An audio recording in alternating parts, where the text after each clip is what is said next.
Reboots can be such a hot topic depending on the franchise, and we've certainly seen plenty of reboots that have flopped in the last decade alone. Thankfully though, these flops have also been accompanied by some great hits. Hello and welcome, I'm your host Comic Knight Zero, and today I'm going to be telling you why I think the Looney Tunes Show is one of the best reboots I've ever seen. In this video, to break down what I think made this reboot so great, we'll be taking a look at Season 1, Episode 5, Monster Talent. Before we get into it, just a quick reminder, if you enjoyed the video, don't forget to leave a like as it lets me and YouTube know that you're enjoying the content, and if you want to see more videos like this, then be sure to smash that subscribe button, just be sure to get consent before you do. And before I forget, back in June I did a 4-part series where a couple of friends and I ranked the theme songs of various cartoons from our childhood, so if that interests you, feel free to check it out, a link to that will be in the description below. Otherwise, without further ado, let's get into it.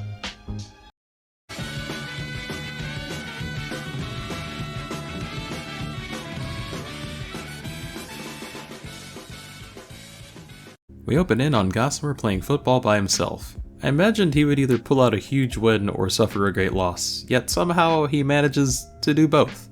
While this game is going on, Gossamer, unbeknownst to him, has Daffy as a spectator. Pathetic. Playing all by yourself. Get some friends, kid. I'm all in. Fold. I love this moment because of how indicative it is for Daffy's character. In this show, it's a common theme for Daffy to look down on someone and voice his opinion, only to be seen doing that exact same thing he just criticized someone else for, often painting him as a hypocrite, which doesn't surprise me. But in the end, I still think it's an interesting way to portray him. Though in other cases, he'll either stick to his guns or just nonchalantly retract what he just said in order to avoid physical harm, depending on who he's talking to. After we get a slick title sequence, we shift our focus to Bugs and Daffy engaging in their typical banter. One thing you might notice in Bugs' interactions with Daffy is a sort of unamused and sometimes even annoyed look on his face. This is partly due to the fact that Bugs and Daffy are more or less portrayed as best friends who are also roommates in this reboot, compared to their usual portrayal as rivals or frenemies.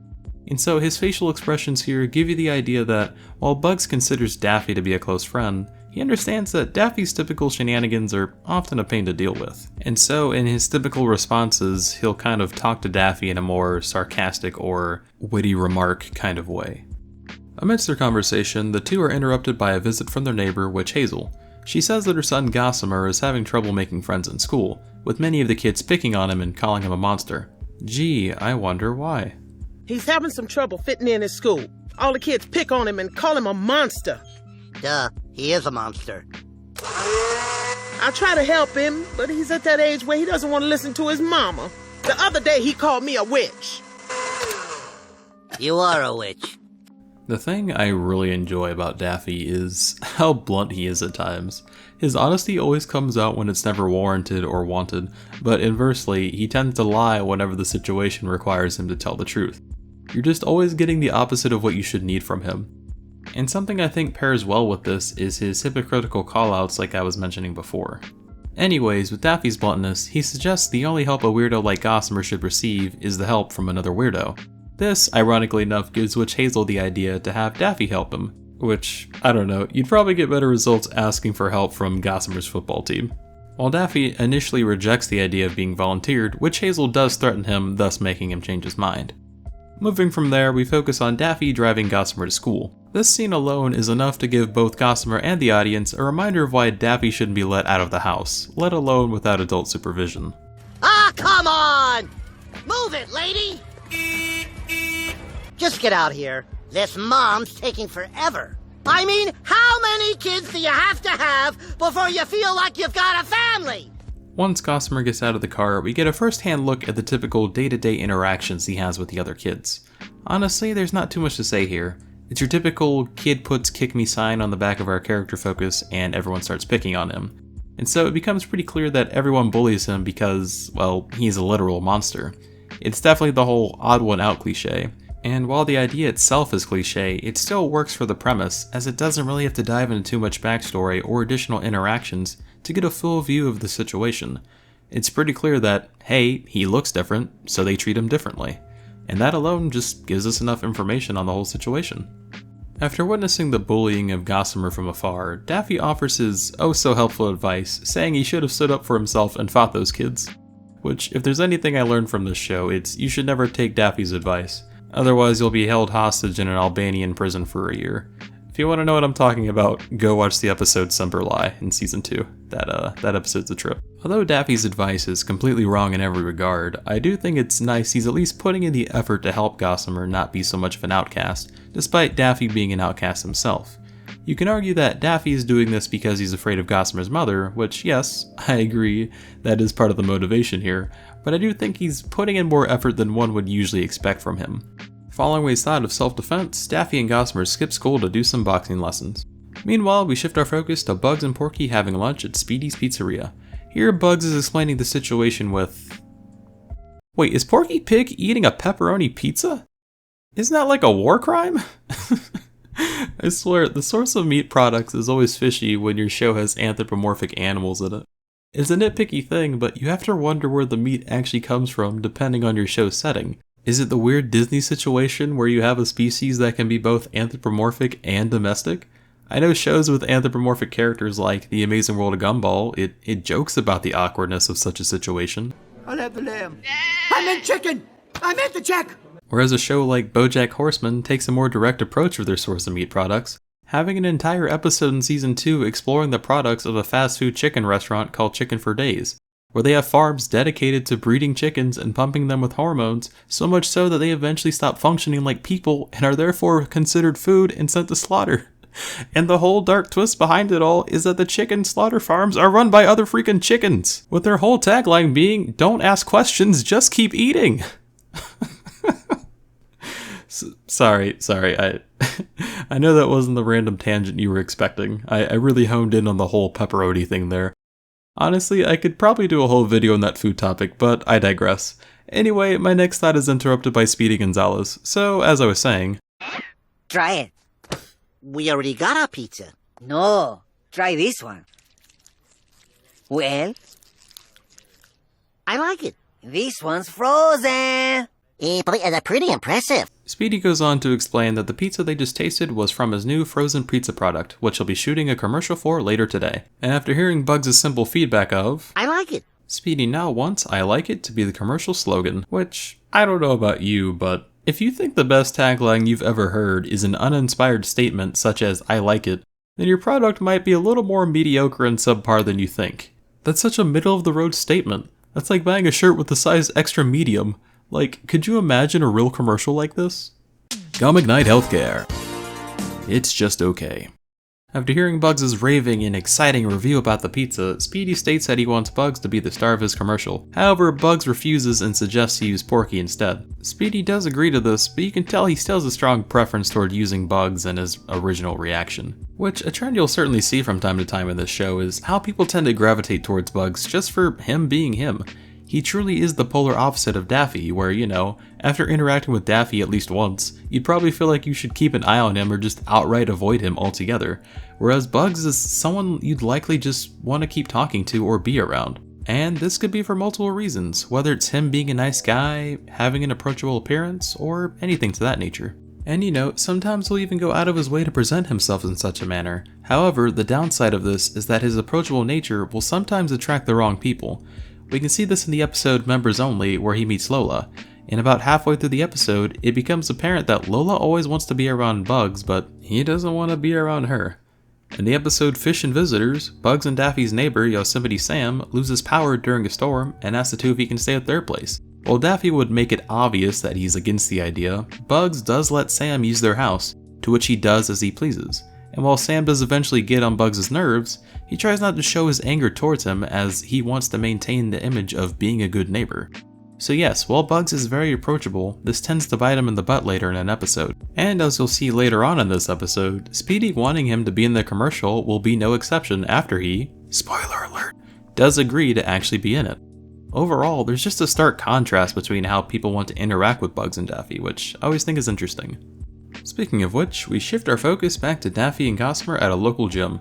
Here, Daffy immediately starts putting on this tough guy act as if he's a regular at this gym, which he obviously isn't. Though it's a common occurrence for Daffy to take on a persona that's reflective of his environment depending on the situation, often pretending and lying to others like he actually belongs there. Okay, so this was going to be a segment where I cite specific episodes where he does this, but He basically does this like the entire series, so that just would have felt redundant. Anyways, here at the gym, Daffy is trying to teach Gossamer how to fight, though clearly the whole lesson isn't going so well. After Daffy fails all of his attack rolls, the two notice the kick me sign still on Gossamer's back, which, when flipped over, is revealed to be a flyer for the school's talent show, which gives Gossamer the idea to enter. Going back to the restaurant, we find Speedy shooting his commercial. Hello. I'm Speedy Gonzalez of Speedy Gonzalez's Pizzeria, telling you that you can now enjoy my pizza in a frozen variety. But don't take my word for it. Here's a real-life customer. What do you think, sir? I like it. Cut!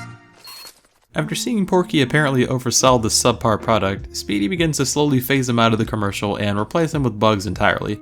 After that, we shift focus to Daffy trying to teach Gossamer how to dance for the talent show. While I would describe Gossamer's dance moves as something better than Speedy's frozen pizza, the kid lacks both rhythm and footwork. Like, how are you so bad at dancing when your feet take up half your character model? And where'd you even get your shoes? The Kingdom Hearts store? After realizing this whole dance thing won't work out, Gossamer mentions that his real talent might be in singing. I was thinking maybe I could sing at the talent show.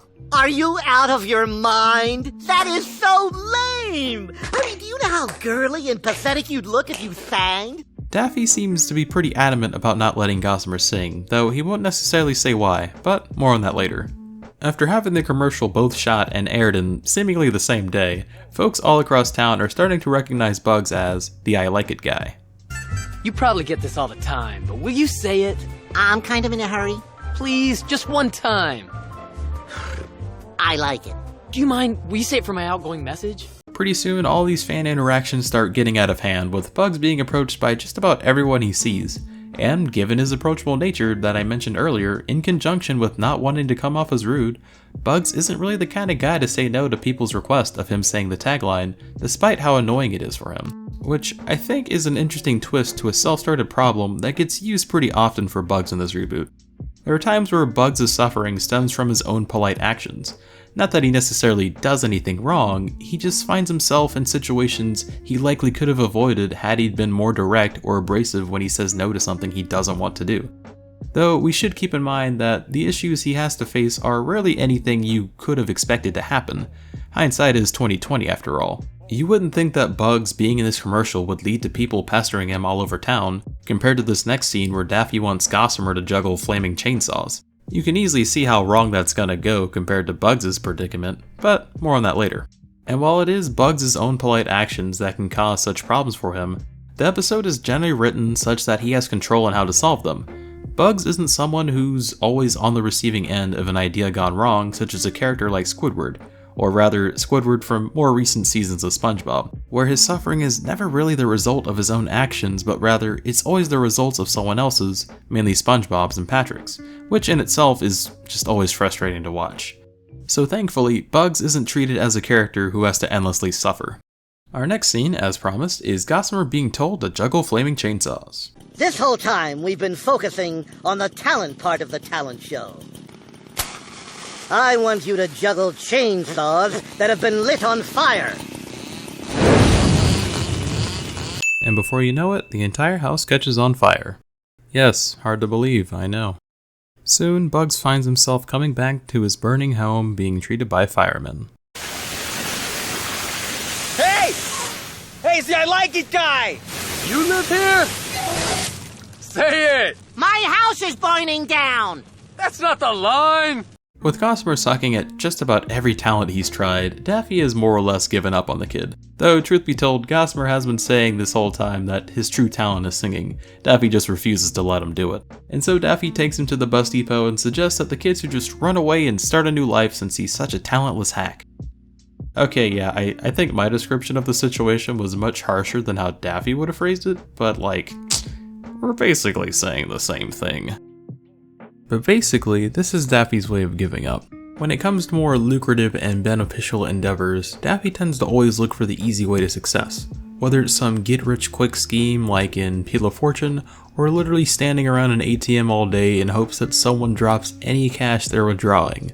So here Daffy is essentially saying that it would be much easier to just have you run away somewhere and change your identity than to get you to make a single friend. Which is probably one of the biggest roasts you could ever imply, but I'm sure he's just being overdramatic in his typical fashion. Despite Daffy's plan being foolproof, Gossamer tells Daffy that he's gonna sing and asks him to take him to the talent show. While the big event is going on, Bugs decides to make a public appearance to show his support to Gossamer despite being so famous. Hey, you're that guy. Say it. Shh, there's a kid on stage. I know, it's my kid.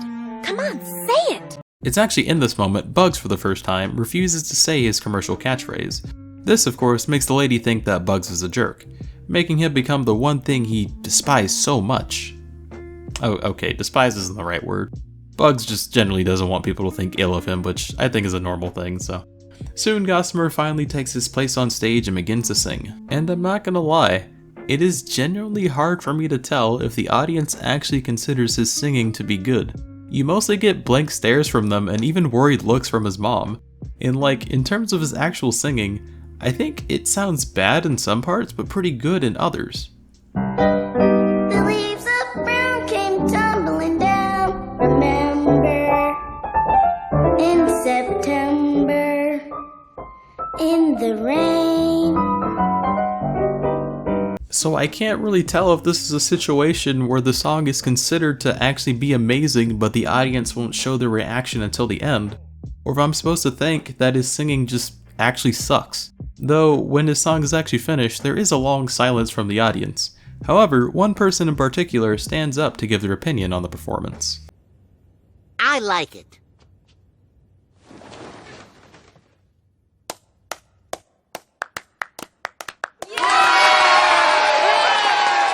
After the talent show is over, we see that Gossamer is accepted as one of the cool kids now, which Hazel thanks Daffy for the help, but also suggests he permanently stay away from her son. We later come back to Daffy showing Gossamer an old video of him singing at the talent show when he was a kid, giving us context as to why he didn't want Gossamer to do it, which I think was actually pretty considerate of him. Despite his naturally selfish behavior, he genuinely wanted to help Gossamer make friends and didn't want him to make the same mistakes he did, which I thought was pretty cool. All in all, that, my friends, was Monster Talent. Did I think this show was a good reboot? Come on now, you've read the title, you already know the answer. Yes, yes I do. Though I will say, there are a few different factors one could consider when determining if a reboot is good or not, one of which is the tone. Reboots, in at least the last decade, have often changed the tone of their series to either present the same idea but with a twist, or take the series in a completely new direction. Take the video game-based show Where in the World is Carmen Sandiego? This was originally a game show on PBS where contestants had to answer geographical trivia questions using hints from characters traveling the world. While it wasn't initially a cartoon, after a few different game show iterations, the series did eventually get a cartoon reboot in 2019, ditching the game show format entirely for a more spy vs. spy focused action adventure, having Carmen betray the evil spy organization that raised her, and then embarks on an adventure to return important goods that the organization has stolen in the past. And while it's no longer a game show, the reboot still goes out of its way to give you cool and interesting geography facts, but without the hand-holding of a learning show like Dora the Explorer. Overall, fans enjoyed the twist on the series and the show was met with positive reviews. The tone of the series shifted from family game show to action adventure, and while the game show version was already liked, the reboot helped keep the show as the series people still enjoyed. And while a tonal shift can make a reboot good, we've also seen tonal shifts that have absolutely ruined a series, or at least ruined its good standing with the general public, the prime example being Teen Titans Go. With the original Teen Titans series being tonally comprised of both action and comedy with a mix of drama every now and then, the reboot Teen Titans Go removes these other elements and mainly focuses on the comedy aspect. But unless you change the format of the show, like what happened with Carmen Sandiego, removing the action elements effectively meant removing part of the identity that made Teen Titans to begin with. Teen Titans fans now had a series featuring less of what the show was originally known for, and thus resulted in an overwhelming wave of negative reviews from the fanbase, which it still gets to this very day. But what about the Looney Tunes Show? How did that change? Well, essentially the show went from an assortment of Saturday morning slapstick shorts to a more modern day sitcom in the suburbs, which sounds weird at first, but honestly, I think it really works. Partly because the show still keeps the core of their original characters while adding additional traits and modern day relationships that mesh well within the show, giving all the show's original characters a place in this new environment that still suits them. A character like Daffy was never the kind of guy who was known for his honest work. and so it makes sense that he doesn't have his own place because he has trouble holding down a job. It doesn't surprise me that Bugs took him in as a roommate. Or take someone like Yosemite Sam. He currently lives next door to Bugs and Daffy in a broken down house. He still has a short temper and is a straight up freeloader. This does not surprise me because although he's in a new setting, I think it's a pretty accurate depiction of how he would live in a modern environment. It just fits. And I'd say this even works for newly added characters like Tina Russo. Her Rachel-like haircut and New Jersey accent isn't something I could see working in the original Looney Tunes, but she definitely works well here. Now, it is worth mentioning that the caveat of switching to a modern day setting is that the show is a little more grounded, meaning you'll see an absence of the usual slapstick humor and squash and stretch physics you're used to from the original Looney Tunes, having that be replaced by a more situational comedy-like structure, which in essence means you're replacing one form of comedy with another form. So all in all, the series is still comedic, allowing it to still invoke the same feeling of laughter regardless of the show's changed structure, which is why I think this change still works. However, it'd be foolish not to recognize that not all forms of comedy are treated alike, and therefore won't necessarily appeal to everyone. Dark humor is very different from dry humor. While both forms of humor are meant to make you laugh, both forms aren't for everyone. So if you didn't like this reboot because sitcom structures don't appeal to you, I wouldn't blame you. But at the very least, the show does have musical and slapstick segments featured in most episodes, with its merry melodies and Roadrunner shorts. So I really like that there's still aspects of the show that maintain the spirit of the original series. And in terms of characterizations, the show really hones in on certain traits these characters have exhibited in their past iterations to help rein in and really define their personalities. Here, Bugs maintains his sarcasm while adding some wisecracking and playful remarks. While he remains to be very friendly, he can occasionally come off as spiteful when pushed too far. Daffy is a compulsive liar with both low wisdom, low intelligence, and absolutely no charisma, with his motivations often being fueled by stupidity or greed. Though despite this, Daffy's honestly my favorite part of the show. He's the kind of person who thinks he can lie his way out of anything, no matter how ridiculous the lie is. You want to go to the Peach Festival with me? Can't. Why not? I'm not Daffy. I'm an alien that took over his body. Does the alien want to go to the Peach Festival? Who would ask that? While at the same time, he's the kind of person to always say things no normal or well-meaning person would ever say. You know, my machine peels hundreds of carrots in mere seconds. Who wants hundreds of carrots? I'm not a rabbit. Your son looks like a girl! Needless to say, I thoroughly enjoyed this show's writing. With this new structure, it feels refreshing. It's different. It's absolutely hilarious. And I love it. Not to mention, the voice acting for this show is just amazing. Like, Kristen Wiig as Lola Bunny was a casting choice I just never knew I needed. Everyone kills it in their roles, but like, characters such as Lola and Daffy were just some of my favorite moments. And I suppose for a fun fact, although we already know what the final product was, the idea for this series was a little different when it was first pitched. The show was originally pitched as Laugh Riot, which was a Looney Tunes reboot that would have featured 3 6 to 7 minute theatrical shorts. A video of this pitch pilot seemed hard to find until it began resurfacing on YouTube sometime in 2020, which I'll leave a link in the description for if you'd like to watch it. While the series was planned to be comprised of shorts, the staff had already made a 22-minute TV pilot for the show called Casa de Calma. However, the executives at Warner Bros. Weren't impressed, and thus halted production and laid off most of the staff without a notice. Despite this pilot being a failure though, it did end up being included as the 7th episode in the first season of the Looney Tunes Show when production finally picked back up again. Since this was made during the production of Laugh Riot, it would explain why the character designs and writing were slightly different compared to the episodes that accompanied it, though we can at least get an idea of where the final character designs were derived from. Either way, we still got the Looney Tunes Show as the final product, and honestly, I couldn't be any happier. Alright folks, I think that will be all for today. Did you enjoy the Looney Tunes Show as much as I did? Do you prefer the original Looney Tunes, or do you think both versions have their place? Let me know your thoughts in the comments. As always, if you enjoyed the video, don't forget to leave a like as it lets me and YouTube know that you're enjoying the content. And if you want to see more videos like this, then be sure to smash that subscribe button, just be sure to get consent before you do.